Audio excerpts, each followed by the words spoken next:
We will get this dice roll, but I have to do the podcast intro first, dude. Always, okay?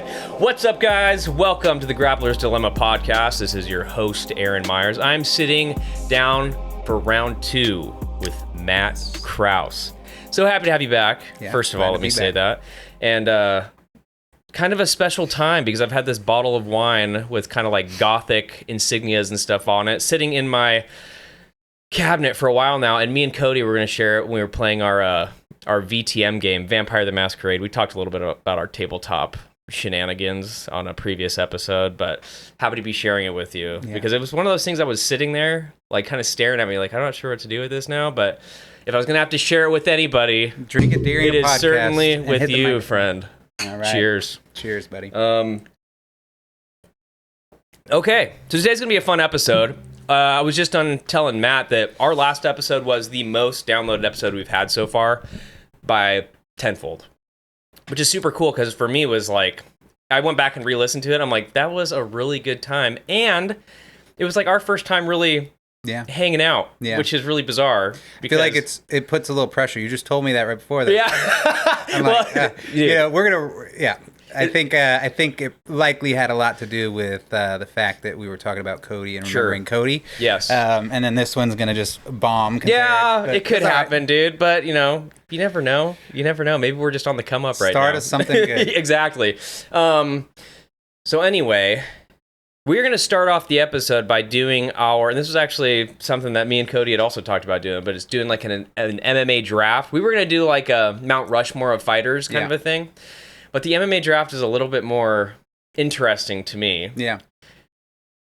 But also, it was kind of hard. Like, it was hard for me to pick fighters, even if I knew they would be really good team asset, if I didn't actually like them very much. I agree. I had a tough time with that. But so we are going to do a dice roll to see who gets to have their first pick. Honestly, I don't think it even would matter for my first pick. I don't think that this person's probably not on your list. They might be, but I feel like I'm like reaching back a little bit.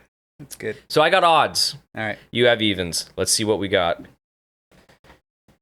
We have odds. All right. Okay. So before you go, I think just the idea we're talking about here. So we are kind of an ode to the playoffs going on in basketball right now, and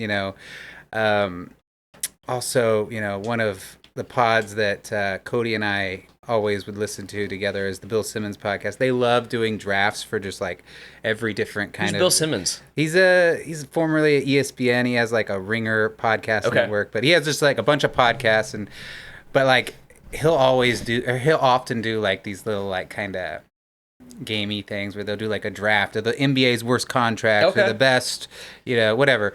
And so the draft idea is was always something Cody and I toyed with, but we're trying to draft our best MMA team, 5-person roster with a 6th man. And the only real rules we had were that you have to have one tall guy or one center, so a big guy, and then one small guy, a point guard. Mm-hmm. And then kind of just make of it what you will from there. And then also, we're just going to kind of see whose team would theoretically win in this, whatever this is, this draft. But dude, I was also thinking about this. I had written this down where I'm like, okay, for this draft, like, are we trying to figure out just like on the meta, okay, who had, like, if you were to make it like a video game, who would have the highest stat team? Or would it be, 5-on-5, which would be kind of like a hard one to do, especially if you picked mostly smaller guys? Or like, who would you want with you in a bar fight? Stuff like that. Yeah. I don't know how that would work out, but we can kind of work that out as we I think we don't want it to just be the stats, right? Yeah. Because then it's like, pick the top 10 fighters of all time, right? For sure. And for my picks, I will admit, I think a lot of them are high stat guys, but there's an element of like chemistry that I required. Kind of like you were saying, I couldn't really pick some of the guys I just don't like. Sure. So, there's some guys who are probably arguably in the Mount Rushmore that are not on my list. Sure. Because I just don't care for them. Fair enough. But, Yeah. I'm gonna be honest. That's one of the reasons I stayed away from John Jones, dude. I wanted to put him on. I was like, I wrote him down. I was like, I can't do this. Like, I don't want this guy on my team. If this was my team, I don't want that guy as part of my group. And it was like, so we're just gonna get the John Jones one out of here. I don't even have John on my. He's out, dude. List. Me neither. I was wondering if you were gonna have him because inarguably he's one of the top 3 fighters of all time, and arguably he has a strong case to be the greatest. Yeah. But yeah, horrible chemistry guy. He's not a team guy. I don't want him on my team. I don't want him on my team. Chronic cheater. Just not a good dude. No way. Anyway, my number 1 pick for the draft is Randy Couture. Oh, and I picked him because I thought that the team, I wanted some guy who could be an older gentleman, kind of an old school guy, and kind of be like a team leader. Yeah, you want a veteran on the team. Yeah, so like that's the way I thought about it. I was like, oh, this dude's like a vet. He's been in the game for a long time. He accomplished some stuff even later in age. And he was really I don't know what your take on him is, but like when I go back and watch his fights, he was just a fundamentals guy. His boxing wasn't the best, like most technical boxing in the world.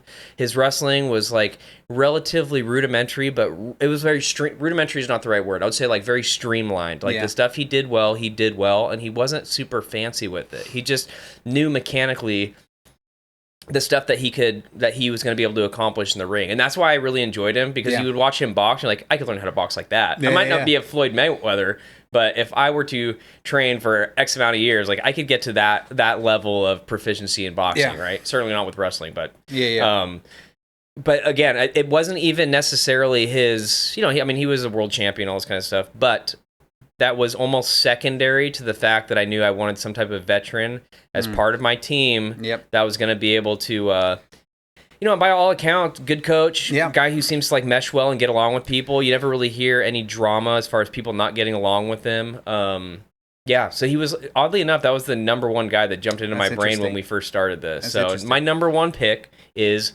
Randy the Natural Couture. That's fascinating. All right, I'm going right down the middle for my number 1 pick. Okay. This was one of the first fighters I really got into UFC watching. I'm going with GSP. Oh.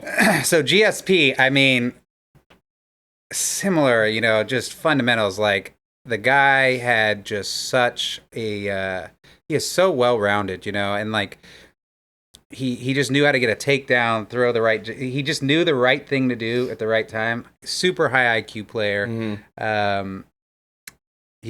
I don't think I need to say much more about GSP, but like number 1 pick, I was afraid he might be your top pick too. He was gonna be up there, dude.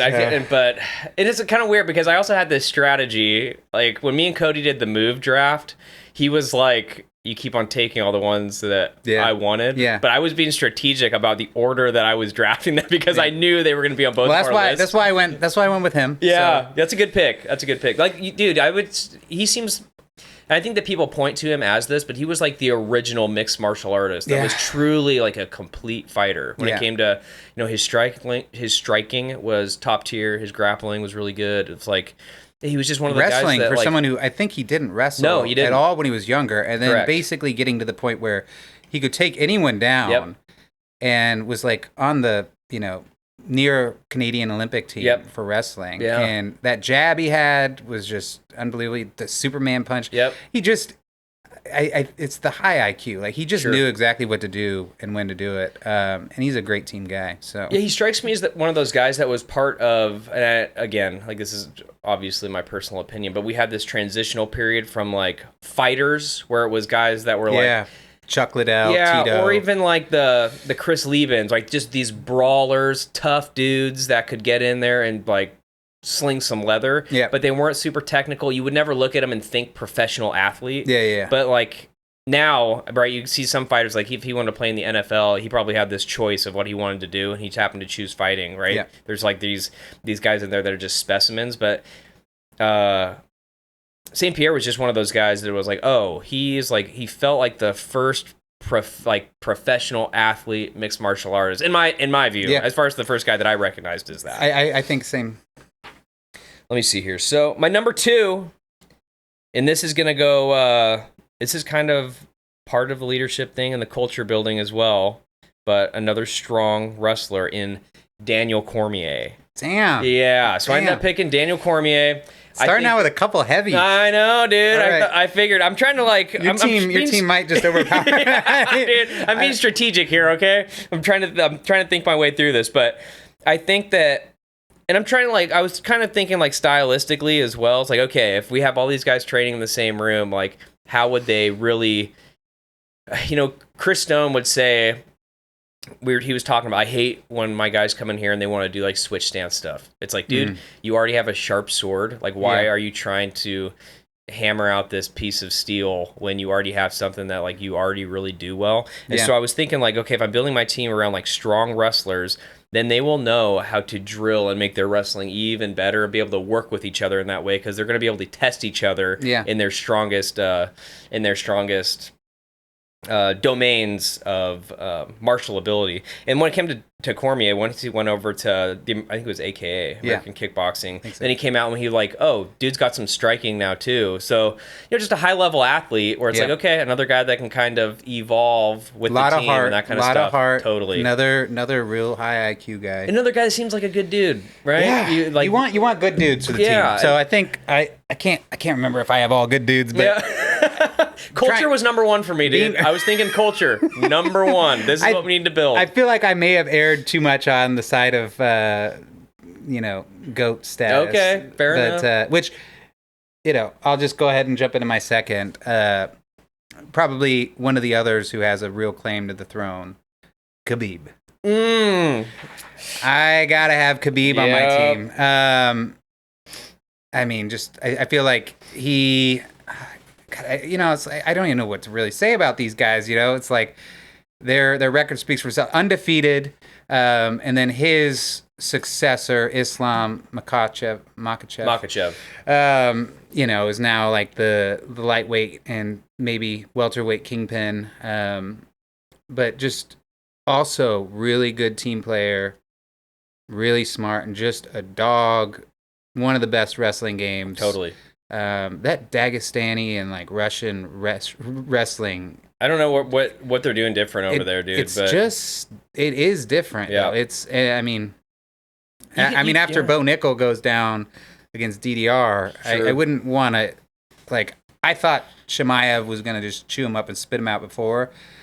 It's something about the way they wrestle is different. Is it? And I wonder, is it just a cultural thing where it's like they have this tolerance for hardship, and grinding, and doing all this kind of stuff, where you hear them like, Khabib has that thing. It's like, I just need like bread, water, and sleep. Like that's all I need, and I'll go back out and train. It's like, dang, like the way he would talk about that. It's like it was just the perspective was definitely different from how I would perceive an American athlete talking about that sort of thing. Yeah. And I'm very annoyed that you picked him, because he was going to be my number 3, because him and Cormier have a good relationship. And again, it came down to culture building. But maybe it's good that we don't have like an internal clique. So maybe it was actually a blessing that you took him away from me. That's very annoying though.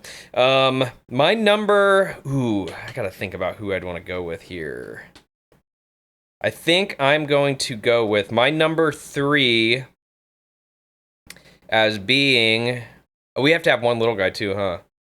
Demetrius Johnson. I mean, people point to that guy as being the best pound-for-pound fighter of all time. And, he recently led, for anyone who watches, like, YouTube lore and YouTube videos, recently led Death Sentence to a victory in Street Beefs. So, Scrapyard. I did see that. Yeah, they did, like, a 3-episode training arc. Each of them were 1 hour, and it was a trip. But Demetrius Johnson, again, he just seems like a nice guy. Like, a nice guy that would get along with his team. Obviously, like, his technique is impeccable. And it's kind of funny to see his evolution from, like, his early days versus where it was when he was doing, like, these back suplex tosses into an armbar, like, stuff like that. There was obviously a progression there. But he's always just been a very talented fighter. And it seems like, I mean, he just knew how to use the combat chassis that he was born with. So he was able to make his game. He formulated his game in a way that was just totally optimal for his build and his skill set.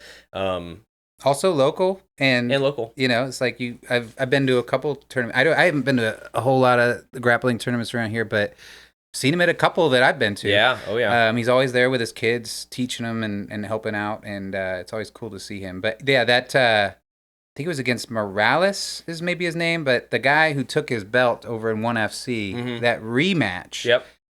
His knockout sequence in that rematch, unreal, is one of the coolest knockout sequences I've ever seen. It's just like he just demonstrates so much patience, understanding of distance.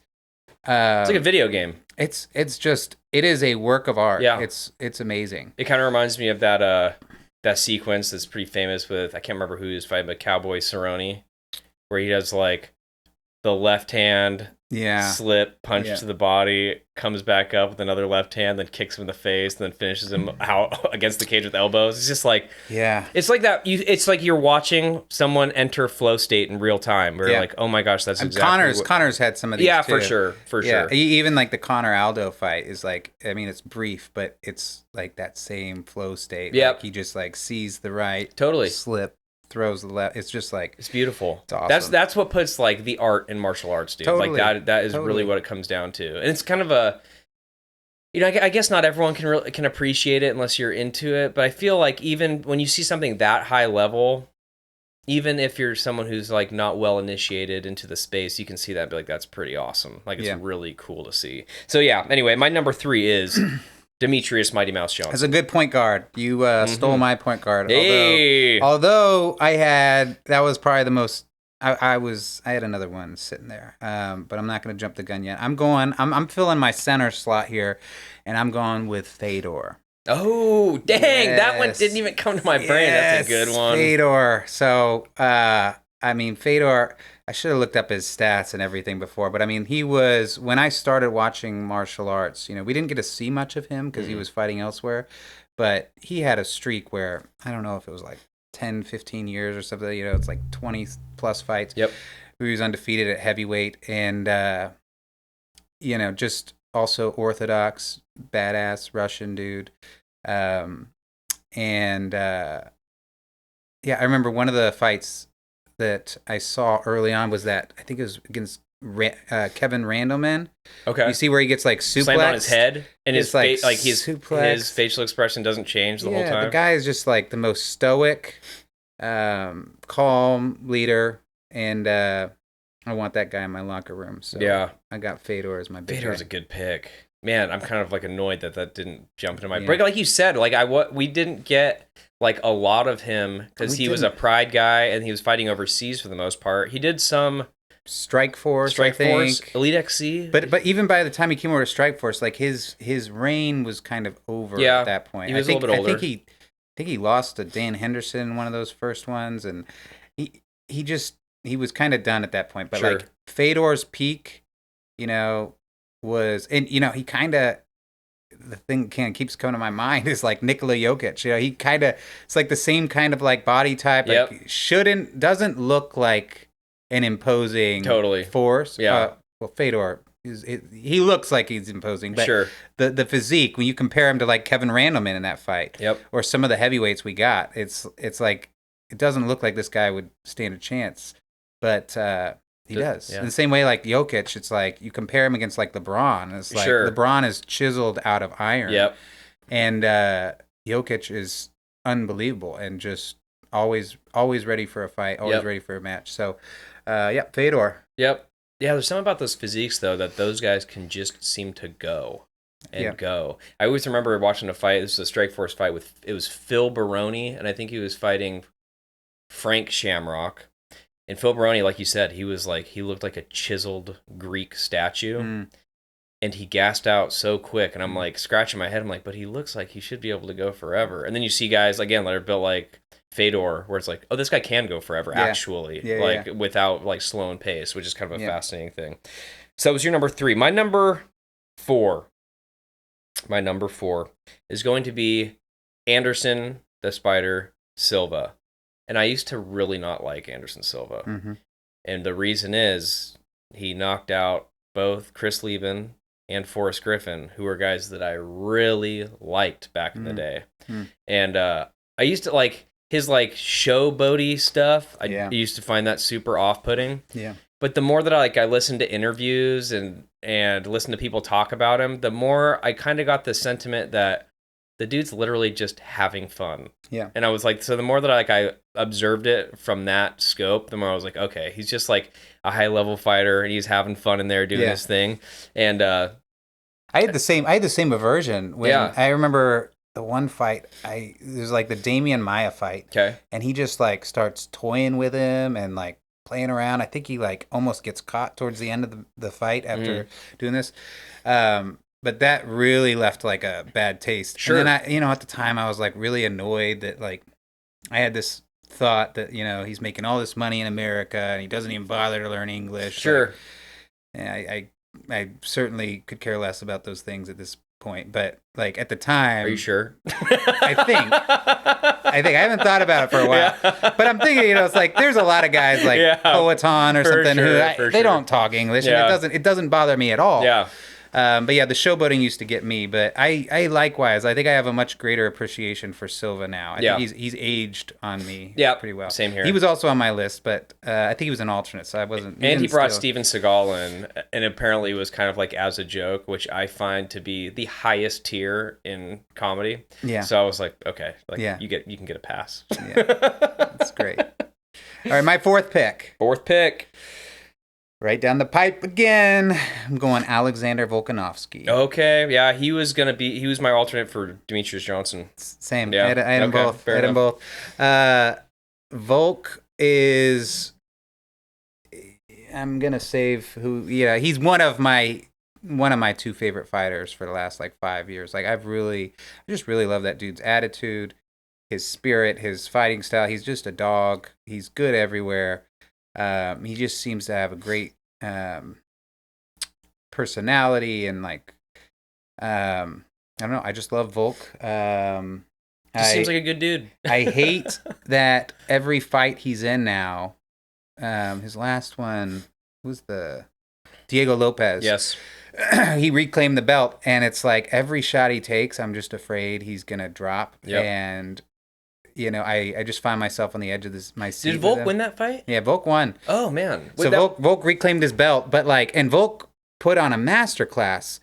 But after watching him get knocked out a couple times, every time you get hit, and Lopez hits freaking hard. Like he hits like a truck. So he lands so many shots, and I just find myself really. I hope Volk walks away before he suffers too much more. Yeah. Like if he takes another one of those, I hope he walks out, because it's been a joy watching him, and I don't want to see him suffer many more of those knockouts. I just can't get behind Lopez at all, and it's for the most superficial reasons ever, dude. Like his haircut drives me nuts. Yeah. He has the worst chest piece I've ever seen. Well, who's the other guy? Do you remember what it says? It's script, right? Yeah, but it says like dream, work, make it happen or something. I'm like, what? Yeah. Like, what are you doing? Yeah. I don't know, man. I'm very judgmental when it comes to that kind of stuff, but I feel you. Yeah, it's not quite as bad as I can't remember who was the guy who's the guy that kicked Poetan in the balls and then took a step, then like he waved off Big John and knocked him out. Yuri. No, not Yuri. Black dude. It's I can't remember. But he has two like thumb tattoos that look like symbols from Facebook. Those are the worst tattoos in the UFC. But I can't believe I don't remember that dude's name right now. I know it'll drop after this episode's done for sure. But okay, so now I have to pick like my center. And this is a weird one, but he is certainly one of my favorite fighters. He's not the most technically proficient. He's very wild style, but I picked Yuri Prochazka because I think, right, when I'm thinking about this almost as like a Sandlot kind of situation where I'm like, I'm just trying to get like these kids together to come play ball. And you have to have one freaking weird guy. Like, there's just something about every team has to have one weird dude. He was going to be my sixth man. Is that right? He was going to come off the bench swinging. Dude, I'm shocked. And you freed up my other guy, so yeah. I'm happy. I'm fine with it. But Yuri was gonna be my pick for sixth man, and it's just because he is just a wild animal. Yes. And yeah, like I don't know. I love Yuri too. I love Yuri Prochazka, and his whole like samurai shtick. Yep, I love it. Being in the dark. It's man. His mentality is awesome. He also kind of has like a little bit of a glass chin sometimes, it seems like, but I also find myself whenever he takes a shot, I'm just like, ugh. Yeah, dude. And he's so reckless. I know. And that's why he wouldn't be in my starting five, but I was going to have him coming in and just I had to raising pick him, hell. dude. I think that he's going to be surrounded by enough guys with really good fundamental skill that he'll be like, hey, stop punching the Makiwara board and come here and like do pads with us for a little bit. But Yuri is like, again, right, we had an era of mixed martial arts where there was like martial artists, like karate guy. Sweet. Let's go check that out. Yeah. Oh, this judo guy. And he is kind of like this glimpse back to that era where he's like, he's really leaning into this traditional stuff where some of the training he's doing, like I said, like on a Makiwara board, throwing chambered punches from the hip because he just has this idea that like, hey, if these guys were doing this 100 years ago and found some type of benefit with this, I'm going to do it. Yeah. And then, you know, he fights every fight with his hands so low that he gets his glass chin touched, which is very obnoxious. But I don't know. There's just something about the guy I like, and I wanted him to be part of my squad. So he is my fifth pick. That's my center right there. All right. And see, okay, so my center is Fedor. So you know, I know he's not the tallest guy. I didn't. I thought about taking like Stefan Struve to get in there and grab some boards, but you know, it's also like the Jones thing. Like but I just couldn't do it. So fair enough. But Fedor, you know, he'll suffice. So my fifth pick is Robbie Lawler. Ooh. Isn't that a little off the wall? Yeah. Like I deviated a little bit from my just like goat draft, I guess. I don't know, man. Robbie Lawler is just an absolute dog, just completely fearless, ruthless. I don't know. He's just awesome. Like, gladiator. You know, he's got the gladiator. I think the tattoo's tacky as hell. But, but you know, he lives that mentality. That fight with him and Rory McDonald. Yep.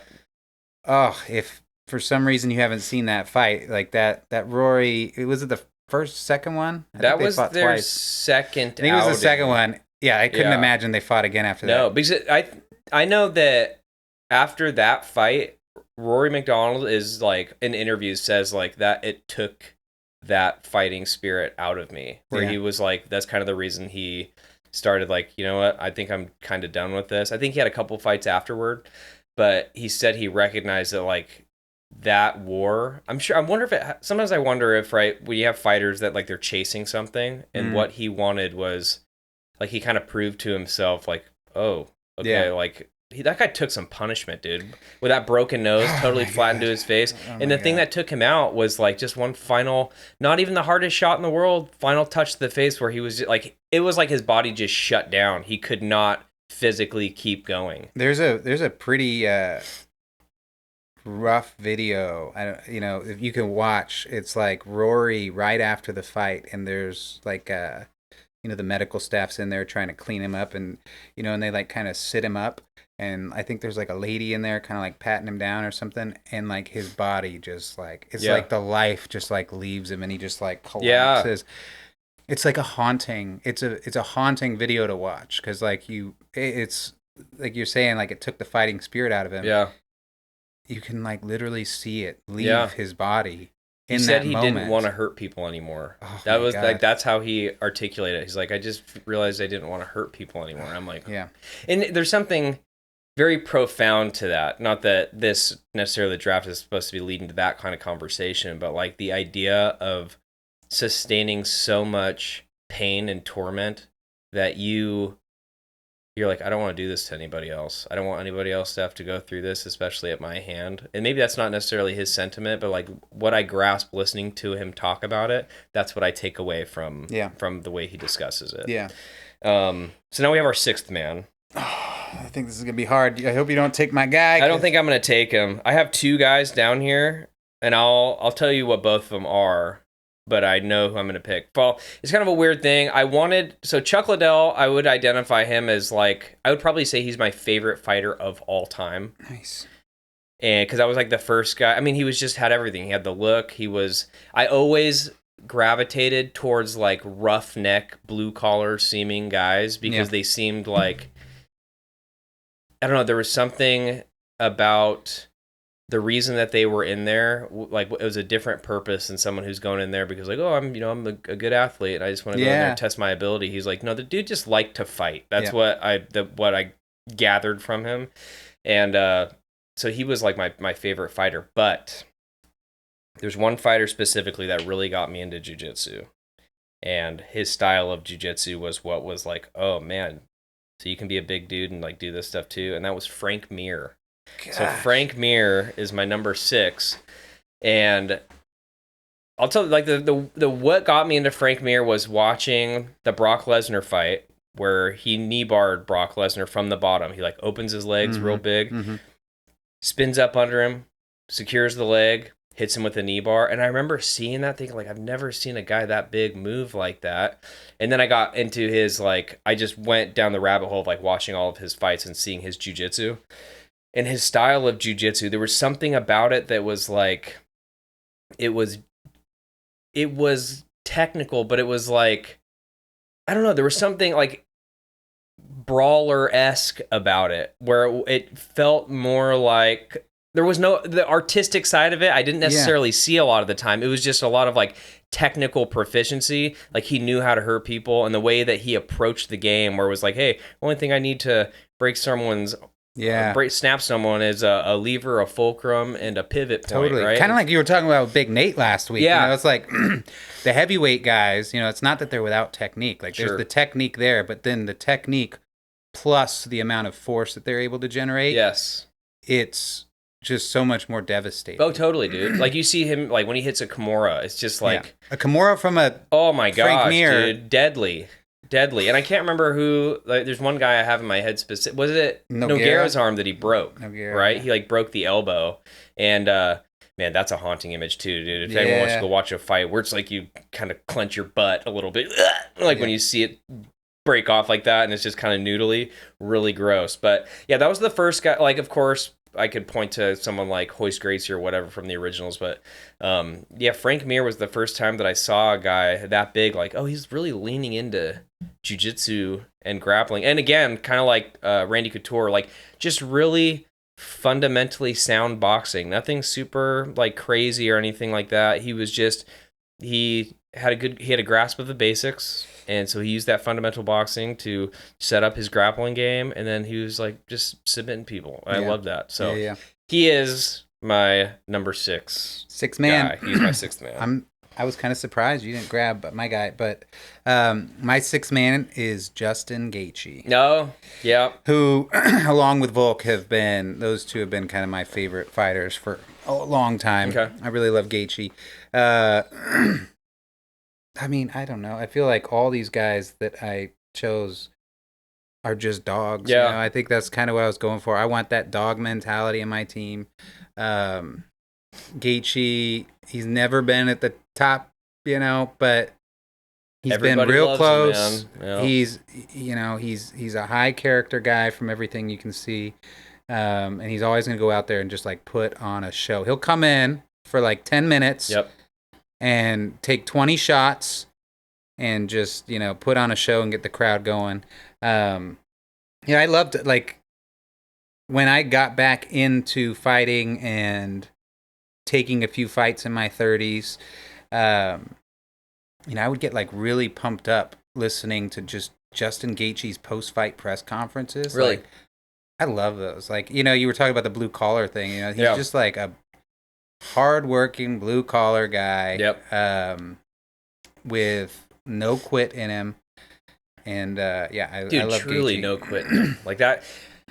Yeah, and I don't know, like, right, there's guys like Gaethje. That's like this archetype in fighting, where it's just guys that there's this spirit to them where it doesn't matter who's in front of them. There's, like, this willingness. Right, he's never afraid of the guy he's standing in front of. It doesn't seem, right? He steps out there and he's going out there swinging, dude, and eating shots and still pushing forward. There's just no quit in the guy. The only guys that kind of make Gaethje or something similar kind of quit is like the Khabib and the Islam. It's like I think Gaethje fought Khabib.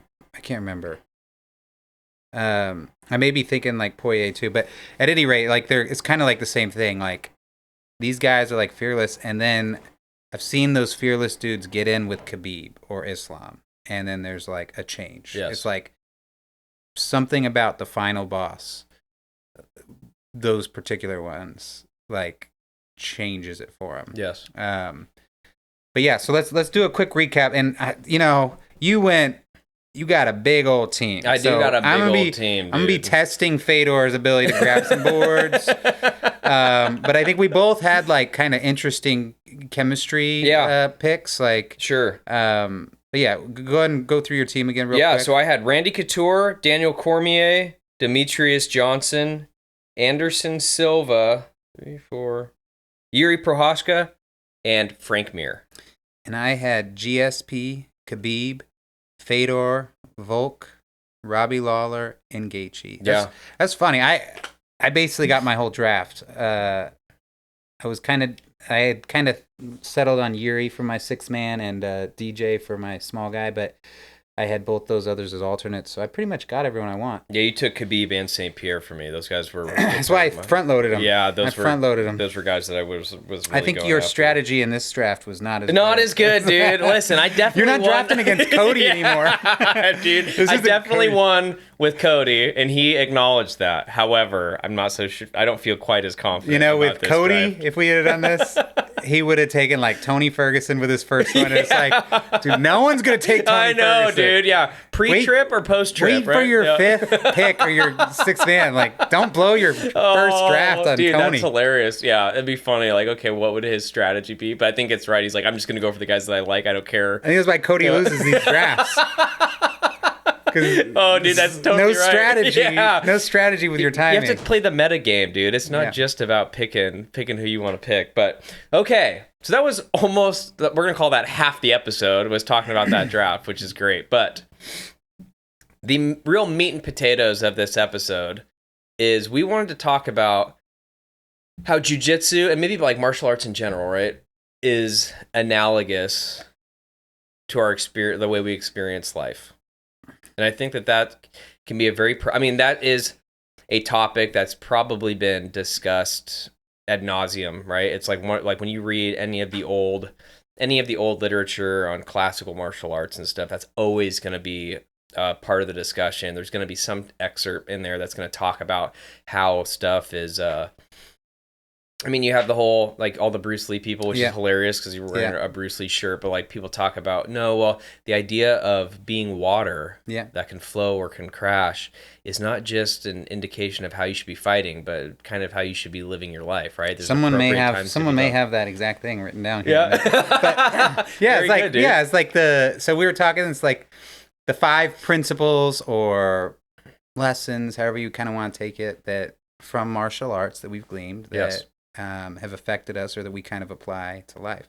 I think this one has the potential to be quite philosophical. I agree. I'm going to come out hot with my first one. But I won the first portion of the episode with the draft. So I will go ahead and give you defer? Yeah, I'm going to go ahead and defer to you. One of the first principle I'm going to talk about is about pressure and precision. So this is something, I really work on, and it was something I would work on with Cody. Like, this is like that driving elbows, like finding particular points.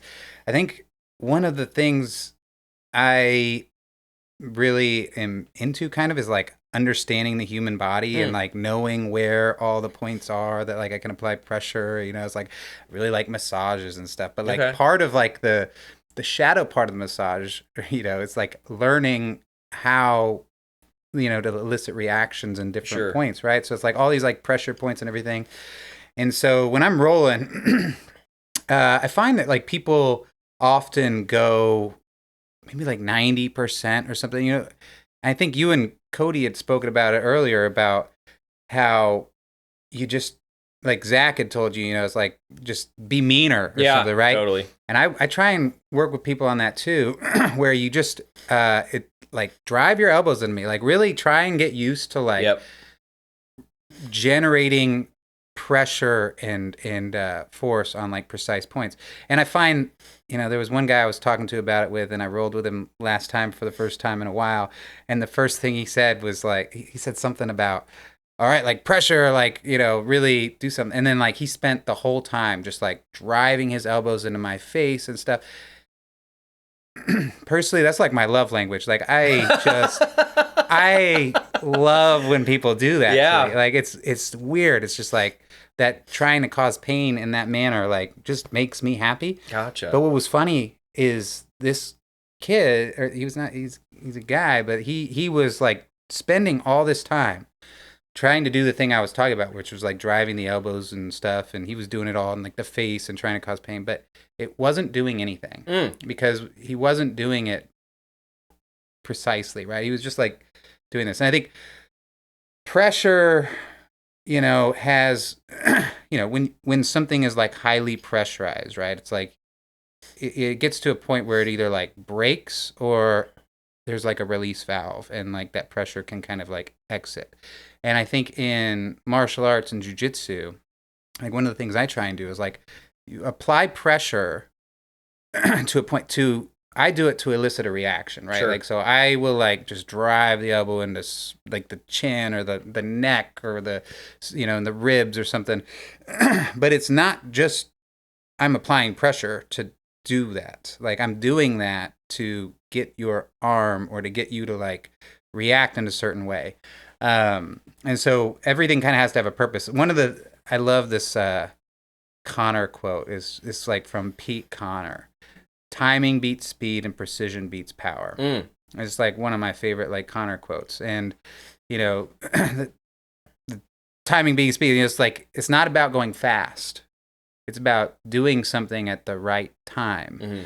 And it's not about like hitting as hard as you can. It's about hitting at a precise point. Sure. So, yeah. And then, let's see what else we got here. I think that's probably enough for that. But like, I kind of came up with some takeaways for all these. And my takeaway for like the pressure and precision is the right medicine at the right time in the right amount. It's an art, and it's something where it's not just about applying the elbows. It's not just about doing this. It's like you got to do the right amount in the right place, the right time. And so that's my first one. So my first one is derivative to a quote that Ryan Hall had actually said. It's I would say that the principle that I'm going to be kind of pointing towards, I was exploring before I heard the quote, but the quote made a lot of sense to me. And the quote was Ryan Hall, but he read it in the book Ender's Game, which I've only seen the movie. I don't read a lot of fiction, but the quote is, "Those who are incapable of great violence will forever be subject to those that are." Mm. And the reason that I find that quote to be kind of profound is like when you think of sports or we'll start with sports, is sports are like simulated war, right? Any type of competition is some type of way of establishing a more or less a dominance hierarchy of, okay, well, who's going to take this? I mean, there's reasons that we have, right? First place teams, and we rank all of them in order from that. And when I think about that in terms of like real world living, I think about the idea of like I know this is kind of get into the weeds a little bit, and it's an idea that I'm still trying to unpack myself. But when I think about the idea of living in a society that maintains more or less a secular worldview, and everything is more or less relative because most people don't believe in things like divine command or duties and things like this. So ultimately, if you start to break things down, like some of these societal structures we have, everything breaks down to might and force and the ability to accomplish force. And the other piece to that is like even in the gym, right? We all have our rankings. Okay, you have your title, you're a purple belt, you're this guy, but none of that means anything when it actually comes to force on force meeting on the mats, because you can have some type of superficial title, but it's like, oh, you're just a man. And when anything devolves, it could be, a society or a culture or a government or an argument. I think like this is a really maybe even almost nihilistic way to think, but like the most primitive and foundational thing that occurs when that kind of stuff devolves, it's into violence, which is kind of a weird violence, and force, right? I mean, that's, you kind of start talking about things like, and I realize I'm getting a little bit out there with this, but like you talk about things like force doctrine, where you're like, well, not everything devolves into force, and we have these mechanisms in place that to accomplish living in a structured society. But however, all those structures we have in place are predicated on the idea that there's force backing that stuff up. You break certain norms and laws, men with guns come and take you and put you in jail, right? So it's like anything from the top down, ultimately the enforcement of any of that kind of stuff, right? And force, like, ends up being this force or this violent mechanism to accomplish that end. Not to say that like might makes right, but might certainly makes. Yeah, I mean, if you have a law or something and there's no consequence or enforcement, like stopping at a stop sign, sure, right? If like there's no police out there, like, and there's no car coming, I'm not, it's like, so I think it is an inherent task of like any system that in order to have laws or rules or structure, you kind of have to have the ability to enforce those laws. Yeah, and so like when I think, and this will be kind of like my final point on this, but so I often think that when you have the confidence maybe in the fact that you can defend yourself or that you can enact violence if it were to come to that, I feel like that kind of confidence is it's profound, because like when you have a disagreement with someone, right? Like the ultimate degradation of a verbal disagreement is breaking it down to some type of violent encounter. Like when you see it on YouTube, right? Where it's like two guys are arguing, one guy gets so frustrated, he just goes off and decks the other guy. And it's like, yeah, that's exactly the foundational or the the fundamental state when it comes to that type of disagreement. Yeah. And but that's also why I find like this is one component to why I find this profundity in the idea of taking on the Christian life, is because we have these things like divine command where things aren't relative, and I don't know, there's a certain structure and profundity to that when I think through it, that the more that I train, that's the kind of stuff, as I don't know, it's almost nerdy to think in terms like that, but I really do. I will drive home from jiu-jitsu and think about that sort of thing, where I think that, and I think that there's something to be said about the reason that we are able to experience the caliber of human beings that we are inside of a jiu-jitsu gym. Not to say that everybody who trains martial arts is necessarily a good person, but I think that there is something to be said about people that are well initiated into understanding the realities of violence. And I'm realizing now that that's kind of a heavy thing to kind of bring out, but it's something that I've been thinking about a lot lately, especially. So it's what I wanted to start with. Yeah, no, that's good. And I think some of these might just go there anyways. So, okay. My second one is about balance and control. So I feel like in anything, whenever you apply more effort or force in one area, it's going to create a deficiency in another area, right? And I, for balance, it's, you can learn like a whole bunch of takedowns and like setups and everything, and you can start working those things, but it's not really until you learn like why you're doing this arm drag or this thing or like this, creating this imbalance, right? So much of martial arts is about creating imbalance and then like kind of maintaining your own balance, composure, control. I would also say that like balance is one of the most fundamental principles of the universe. Like it's present everywhere. You got the masculine, the feminine, good and bad, dark and light, night and day, summer and winter. It's like balance is one of the single most important unifying principles that we have. And it's integral into control and martial arts just in general. Let's see. Man, I feel like all these like slightly philosophical comments about balance are kind of out of place here. But it's like I feel like a stabilizing, or it's like if you think about like someone on bottom and you're like on top, right? It's like without this balance and control, the chaos that's kind of going on below you will, you'll get swept. In order to control that chaos, it requires a high degree of like balance and control. I think it's one of the reasons why like wrestlers often come in able to like maintain like just impeccable like top pressure and things. And it's like their hips, it's like the thing about their hips is like they're trained from such a young age to just be able to like keep their hips pointing in the right direction. Sure. And it's really all about balance. It's like it's offsetting forces. It's like they push this way, you compensate in some way, but like your body has to like kind of integrate and like it's just got to be part of the muscle memory to like maintain that balance. And I think I'll leave with like a takeaway here, which is that every action requires an equal and opposite reaction, right? It's like this balance is everywhere, and when someone pushes, you pull. It's like this push-pull dichotomy is like constant everywhere in martial arts. So isn't it kind of funny?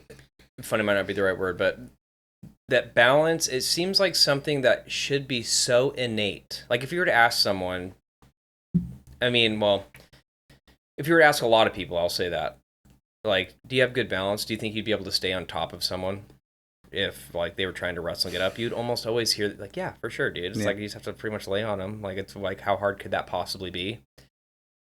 And then when you start training, you're like, balance is hard, dude. Yeah. Like, even if I start on top, I'm always ending up on the bottom. Why is that? And it's like, yeah, I think that, again, right, and you make that analogous to life, and you talk about, like, it's often easy to think that. It's like, I don't understand how to have balance. And then you kind of look back, and you're like, okay, do you really? Because, like, look at how unbalanced your life is right now, and where, like, these directions you're leaning so hard over in this way.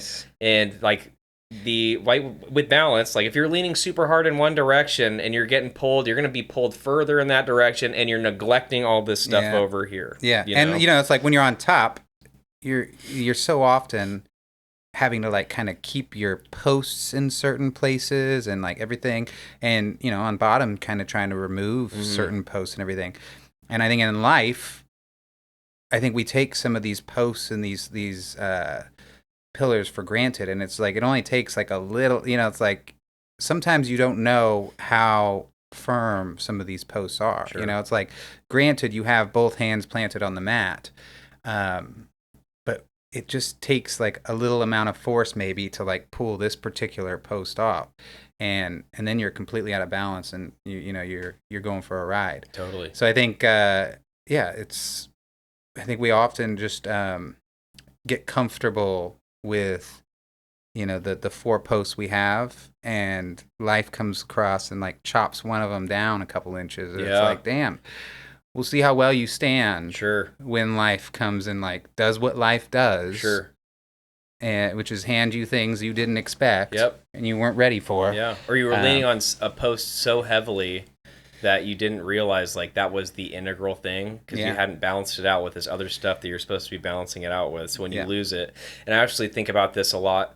I used to talk to my buddy Greg about this. Like, we were very physical dudes, physically active. We liked lifting weights. We liked training jiu-jitsu, all this kind of stuff. And then you think, okay, well, what would happen if you were to lose your capacity to do that? You're in a wheelchair now. You're whatever. How would you mentally handle that? If that's the only post that you have is identifying yourself as this physical, to use your terminology, like I'm a dog, right? Yeah. Okay, well, now you're not a dog anymore, dude. Yeah. You're paralyzed. Well, I think I think you see it a little bit, like, even someone like Alexander Volkanovski, who I love, he's spoken at length about, like, when he's not fighting in the cage, like, his life is just kind of chaos. Sure. Like, he has to get in the cage. You see a lot of fighters, you see a lot of athletes who hold on to things too long because that's the thing that gives them their identity. That's like their pillar that they built everything else around. And that can't go on forever. Sure. And they haven't accounted for it and properly supported it with other things. It's like, that's fine, but you need to have some adjacent ones so that when that one goes away, like, you have something else to hold on to. And like, one more final anecdote, and I'll give my next one. But there is kind of this sentiment in cop work about, like, hey, don't let this become your identity because it might not always be here. And I was always one of those guys, like, whatever, like, it's not going to be my identity. And then, I spent 7 or 8 years as a cop. Then I wasn't anymore. And then I found, as recently as 6 months ago, when people would ask, hey, what do you do? Well, I was a cop for this amount of time, and now I do this. Like, I was front loading it with that. And I recognized myself doing that, and I was like, why am I doing that? And it's because I still had this attachment to that part of my identity that was a pillar or a post that I was leaning into, or was like, oh, you immediately get a certain amount of, like, I don't know, credibility, maybe the word, or legitimacy when someone identifies you as being that thing. So I was leaning into that versus these other things. And like you said, so I think that's a huge reason why. Yeah, I think the same thing happens in, like, the military. I'm sure. It's like, you see it all the time. People get out after like 20 years, and then, I don't want to be too cliche, but I've seen it a lot.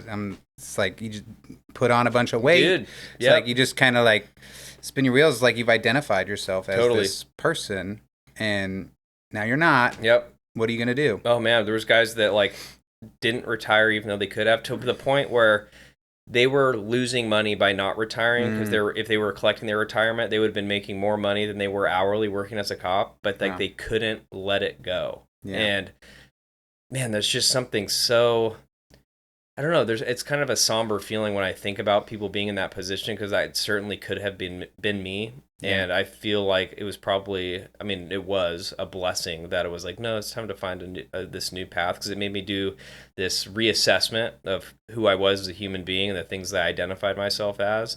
And I find that I have much more balance in my life now. So it's totally. It's a beautiful thing. I guess I'm on my second one. That's hilarious. But I wrote down that complacency stunts growth. Nice. And what I meant by that, like, when it comes to training, there's been, you talk about, like, these peaks and valleys of jiu-jitsu. And the times where I hit these valleys, and I kind of feel like I've been in a little bit of a slump lately, but actually our boy Preston he and I have been working for, I'm coming to him like, hey, dude, I need to really work on this. Can we drill some of this stuff? And that's been very helpful. But the times where I get into those slumps are the times where I am coming into class and consuming what I'm being fed, like, and then that's it, right? I'm being complacent in that way. I'm like, okay, well, they just say, just keep showing up, right? Like, that's the whole sentiment of this. So I'll come in, be spoon-fed techniques, be spoon-fed one instructor's opinion, a great instructor, Chris Stone, by the way, but, be just this simple stuff, and then I'm not putting in any of the work on my own time. I'm not doing a real analysis of the things that I should be working on. I'm just taking these techniques and be like, okay, this is what we're working on this week, and I'm not as self-driven to... self-driven. I'm not as self-driven in my training as I should be. So I am being complacent by sitting on the mat and just kind of like taking things as they come. And I think that that's an easy thing to do. Right? We were talking before we got on air about things like doom scrolling and how much time we just waste in like especially in contemporary society. I'm sure there's probably problems with that even in the old world, but it seems to be even more pronounced now, right? You talk about, again, like doom scrolling, where I was sitting on my couch, I'm like, it's been an hour. I've had YouTube on my TV watching debates while I flip through these mindless 10-second reels. Like, that is complacency, where I'm like, okay, I have these podcast things I need to edit. I should probably go work out right now. I have this stack of books that I was working through, but I'm choosing to just sit here and consume and be, sitting. I don't know what the Oxford Dictionary definition of complacency is, but the way that I think about complacency is just a sense of mindlessness. And so if I am mindlessly training and mindlessly consuming, lesson plans and stuff at jiu-jitsu instead of taking, right, the onus is no longer on me to actually drive my development as a martial artist. That's where you kind of start to become stagnant, and you're no longer growing. And I think that, again, right, it's so analogous to life, where it's like, dude, if you're not being intentional with every moment that you got, you're gonna default to some type of mindless consumption. Yeah. And it's just not, there's no positives that come out of that, because, and you do see it, right? You hear these people, these anecdotes of people on their deathbed where they say, like, I wish I would have done this. I wish I wouldn't have wasted so much time. And I'm getting to a point now where, Cody's passing was a huge component to this, but where you recognize, like, maybe you don't have that time that you think you do. Maybe you don't have, I'll do it when I'm 50, right? It's like, no, you should do it now, right? When it comes to this podcast stuff, where it's like, okay, well, I'll do it someday. And it's like, no, you should probably do it now. Like, you should go plug away at this now. And then the other part of it is, like, the bar is so low, right? For what it means. Like, okay, so you can't take that time that you were sitting around doing those reels and take that hour and go practice guitar or practice some other venture that you're trying to take part in, something that is productive to be doing. Because, again, like, the fallback state is just to sit and take things as they come, versus, like, being intentional and really, driving forward and, right, and taking action versus inaction, right? Yeah, I think it's for me, the thing is, it's like reactive versus proactive. Sure. Right? And I think the complacency, as you're talking about, is just this disposition of being more reactive. And when we're reactive, you're not really the one making your own rules. Sure. It's like when you're proactive, you're able to, like, set your goals, set your target, kind of chart your path a little bit and work towards things that you want. But then when we're mindlessly consuming things, you're working towards someone else's goals. Sure. And whether you believe that someone else has your best interest at heart, I mean, at the very least, in our society, it's like they're trying to sell you something. Sure. It's like, I think if you give them the best, intentions, like, you're at least trying to be sold something. Yes. And so, you're just much better off to push forward towards whatever you're trying to do. Yeah. Yeah. Okay. Well, I'll jump in. I think we're running pretty long here today, guys. Oh, so. Well, we did an hour and a half plus last time. Yeah. No, so we got, as far as I'm concerned, we have at least 28 minutes left. It's great. Well, my third principle is about rhythm. Okay. All right. So rhythm, and this is another one of these unifying principles. I'm just gonna go here because this was Cody had told me. Talking about this guy, Walter Russell, who was like I think he lived in the late 19th century, early 20th century. He was kind of a Renaissance man, painter, philosopher, scientist, brilliant in a lot of different ways. I think I'd read some quote from, like, Nikola Tesla that was like, the world won't be ready for the ideas of Walter Russell for another 2,000 years. And if you, like, Cody had, like, I'm not shocked that Cody introduced you to a guy like this, by the way. Books and books of him. Like, I have these in my library. Yeah. I remember when Cody and I started living together, I was trying to, like, read through some of them, and they're just, like, so heady, so meta. So, but, like, the things he's saying are just, like, the way Walter Russell talks about, like, electricity or chemical properties or anything. Like, you can just go Google some of his, like, charts that he does for, like, talking about this stuff. It's crazy. It's a completely different way of viewing the world than, like, our science is, right? And so it's like this completely alternate science that is, like, I would say much more in line with, like, think about, like, how'd the Egyptians build the pyramids and stuff. It's like, we haven't always done things the way we do them now. Like, sure. The world didn't always see things quite like we saw it. And I would say some of the ideas and concepts from, like, Walter Russell are like that. I only bring that up because when we first started living together, Cody had like kind of posed this question that was like from Walter Russell, whereas like if you could identify the single principle in the universe that was like the most comprehensive principle, what would it be? And I asked this to a lot of people, and then he does the same thing with the second one. If you could summarize the universe principles in 2 and 3. And so if you want to guess, go ahead and pause. Yeah. But basically, the first one, if you could summarize the principles of the universe in 1, you would do it rhythmic. You do it in 2, balanced. Ergo, my first 2 principles. Hey! And the third one is interchange. And so, like, if you just think about that on, like, different levels, like those, I think those open a lot of different doors. Like, the amount of things that kind of fall into that.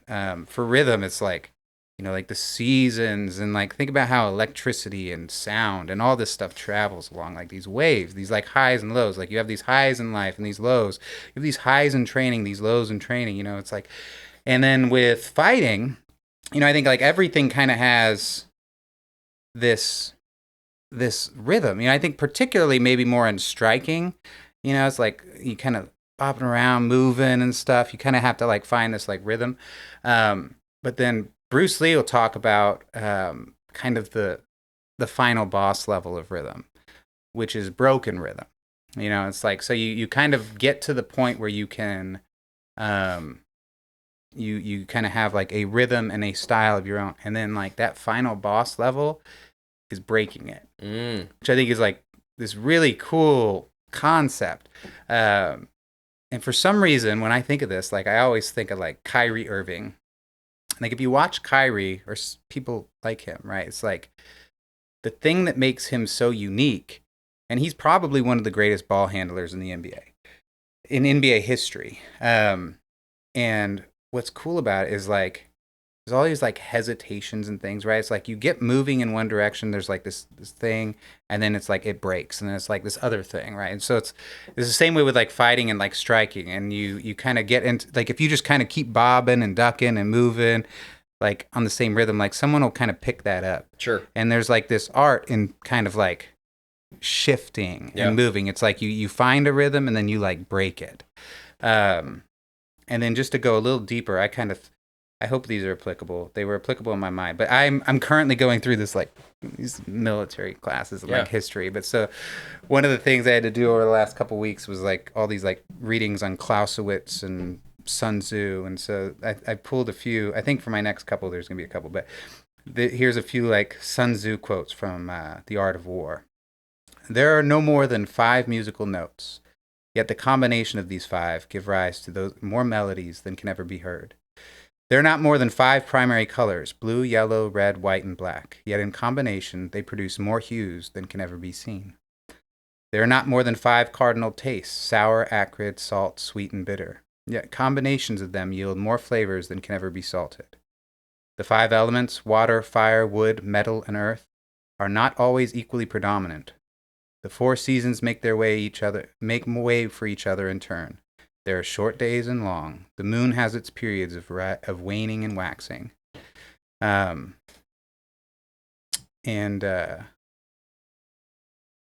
trying to find here what this energy. I was trying to interpret my notes. I'm like energy conservation is like the next thing. I'm like, what the hell is energy conservation and rhythm? The thing about it is like you roll with some folks, and I just had a roll like this where the guy was just going like 100% the whole time and just frenetic. Yeah. Just no rhythm and no like everything was just like constant. And if you're just going constant like 100%, like you're just like it's easily defeated. You know, like one of my favorite things to do a lot of times is just to like gas people out. Like I'll let you go 100% and I'll let you be in a position that's like going for a particular choke while I like sneak my hand in and like I'm just going to let you squeeze for 2 minutes. Yep. And then you're done and then my turn. Sure. Because you don't understand that there is this pattern and this rhythm in fighting and in life and in everything where it's like you have to kind of again kind of like that picking your right spot at the right time. It's like you gotta just kind of ride that a little bit, and there's a moment to burst and there's a moment to like be calm. Yes. There are all these moments, and you kind of got to like feel them and get used to them. Man, I'm so glad I was able to interpret that. Heck yeah, bud. I was like, what the hell am I talking about? But so yeah, I guess the takeaway here that I had was just like harnessing rhythm in life, and just don't be afraid to break it when opportunity presents itself. You get like you're talking about this complacency. I think we get complacent on this rhythm and this pattern. Sometimes you got to break it. Sometimes the pattern must be broken, but like in order to do that, you have to understand the pattern. Yes. You have to understand what it is when you're sitting and scrolling and doing all these things, and then be able to step outside of it, break it, start a different one. Sure. Man, that's great. It's so funny. Rhythm, I always like identify rhythm as being something associated more with striking, but the more you talked about that, the more I'm thinking about, roles that I've had in the recent past where I'm like, oh, no, I know what that guy's rhythm is. Like, I'm thinking of training partners. Like, I know what his rhythm is. I know what he likes to do here. I know where it goes, right? To put it in like musical terms where it's like, okay, he's going to go bup, bup, bup, bup, bup, bup, bup, bup, bup, bup, totally. Bup, when bup. Someone's going for like submission, it's like, when those openings come. It's like, he's going to have to do this. Sure. And then, he's gonna squeeze here. And you just find those little openings. You get used to the pattern. Yeah. You know what people are doing, and the more you get adept at jiu-jitsu, I think jiu-jitsu is much more imperceptible, and I think it takes like a little keener mind and understanding to see the rhythms, because it's like squeezing, it's forcing, it's not just like bouncing around. Sure. But yeah, it's definitely there. That's a good one.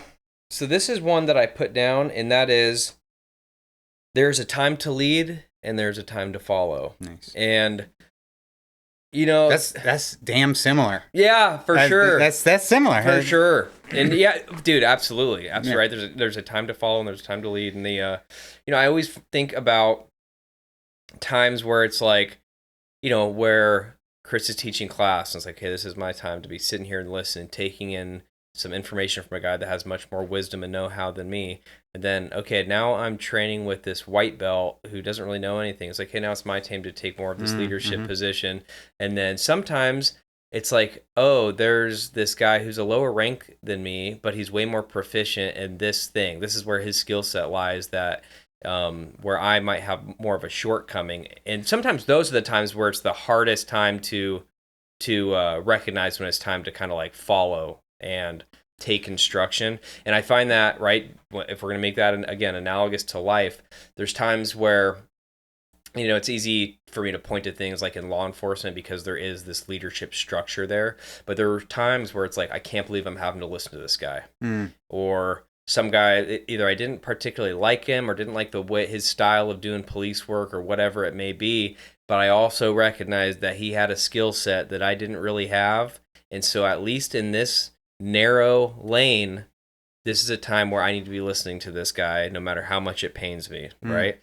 Little things like that. And I think that it has taken me, I do a lot of thinking. I know that sounds kind of like ridiculous, but I talk to a lot of people who don't seem to, where it's like they don't think about things on a grander scale. They don't think about things in a way beyond like the surface level. They just kind of take things as, they are what they are. Y'all can shut the podcast off after the in an MMA draft. Yeah, dude. All those guys can. Yeah, they've long gone, dude. They're long gone. And but stand by for 1 second. I'll cut this out. Blame something on me. That wasn't my fault. And, yeah. So my wife interrupted us just now to look for car keys, but she drove the car last. So I've never been more disappointed in her than I am in this moment. And anyway, what I was talking about was the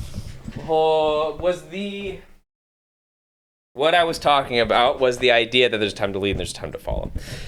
And for me, I think this is kind of an interesting thing. I often overanalyze my viewpoint on things to a degree that I'm worried about leading someone astray. Like there's been times where I felt like I didn't trust my own understanding or didn't trust the fact that I had put so much work into really having a good grasp on something to where I could feed it, because the more you get into a topic, the more you forget how much you know about that topic. So and the way I would put it is this, and me and Cody talked about this a little bit too, talking about jiu-jitsu, right? If someone were to say, hey, can you teach a class on jiu-jitsu? You're a purple belt or whatever. And it's like, what am I going to teach, dude? I feel like I don't know that much. And then, okay, well, let's play that out a little bit. Like, okay, but if I'm teaching to a class of white belts, you have 10,000 times more knowledge on grappling than these people do. And just because you recognize that, but what I know is 5% of what there is to understand, that 5% is actually pretty significant in the grand scheme of things. Yeah. And so for me personally, and again, I'll kind of like bring this back to an experience I had in law enforcement, but they wanted me to be a PTO, which is like a patrol training officer. They wanted me to train new cops that were coming in. And I remember being like, dude, I've been here for, it was like 4 or 5 years. And I was like, I don't even know how to do this job, I feel like most days, And I think being able to identify, for me, the struggle hasn't necessarily been in regards to knowing when to follow. I feel like I've always been able to be like, okay, I'm going to listen to this person, because I've often leaned on other people's understanding almost more so than my own, like giving myself, I'm not going to say credit, but yeah, I mean, credit might be, there's probably a better synonym in there somewhere, but in recognizing that I have actually a good understanding of the information that I'm going to be presenting. So for me, the real beyond the idea that it's hard for me to like listen to someone who maybe I don't respect or whatever, which I think that everyone kind of struggles with that. But I always have been able to recognize like, hey, this is what their expertise is, so I can at least like identify that I can stay in this lane and listen to them in this capacity. For me, my own personal development now is like recognizing, no, actually you have put in this work, you do have this understanding, you do have maybe not expertise, but you do have a proficiency with this information, so it's okay to take that and present it to other people and take more of a leadership role. So yeah, that would be that's my number 3rd point as far as things taken from jiu-jitsu. Yeah. So my we're on 4th, I guess. All right, my 4th is angles. I think broadly, you don't want to attack your opponent at their strongest point of defense, right? You want to the goal is to focus on different angles and create opportunities. I think of like when you're trying to lay siege to like a castle, right? It's like if you just come up to that castle and try and like attack it head on, like that is a task that that is a massive undertaking that takes immense amount of resources and time to like break through that. However, I think honestly, I think it was like a Game of Thrones episode in like one of the latter seasons. They were like forced with like taking some stronghold, and then like someone went through like the sewer grate or something, like through the water, and then came up, and then kind of like the Trojan horse came in and kind of like let everyone in. But like basically it's like that's like the weak point, right? So you don't want to attack frontally. You don't want to attack where someone's like already defending. You want to kind of misdirect them or lead them or create an opportunity.